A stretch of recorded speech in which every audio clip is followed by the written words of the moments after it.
Installing a microwave is trickier than you might think. If you have no background in electricity, it can make things a little complicated. Buying my house, I knew a microwave was a must. And since I had some handyman experience, I took it upon myself to add one. The enjoyment of installing it and using it for the first time was awesome. I could see my dreams coming together, and then the problems began.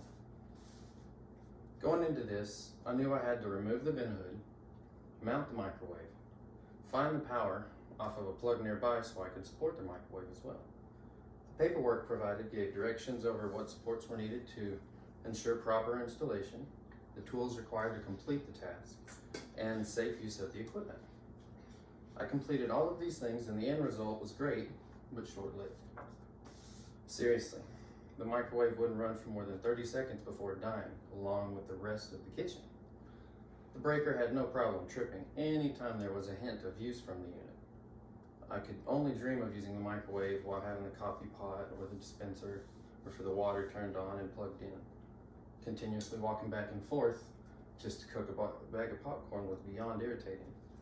And sadly, popcorn was the easiest thing to cook with the microwave, so you can only imagine how bad things got. Making sure you use the proper wire and breaker is very important for any microwave.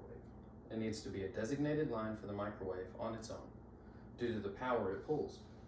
Luckily, I never had a fire or a short, but I did have a kitchen demanding and always requesting that I walk a mile a day from the counter to the breaker box.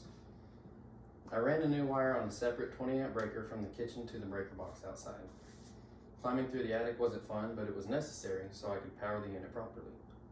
On a positive note, I noticed I needed more insulation, so it was worth the trip. Second, I had a qualified friend help by teaching me the proper way to connect the wire into the breaker box. Once we added the breaker in, my problems were gone. I went into this thinking it would be easy, but to my surprise, I was wrong. I never checked the microwave to see what all was required. I just wanted a microwave in my house and working, but improperly installing it hindered every meal due to my impatience. Meals are almost impossible to time right. When everything's resetting over and over again, it becomes quite annoying. Ultimately, I spend more money eating out because I didn't have the proper knowledge to install the unit correctly, and then the stress added wasn't pleasant. Now with everything completed the proper way, it's truly a blessing. The best advice I could give on doing anything you want to add to your house is get a professional opinion. Even if it's something simple that you want to do on your own, it's better to check your bases and see what all is required before winging it and hoping for the best. That's what I recommend on doing anything in your house, and I learned with the microwave. That's it. Let's clap. Good job.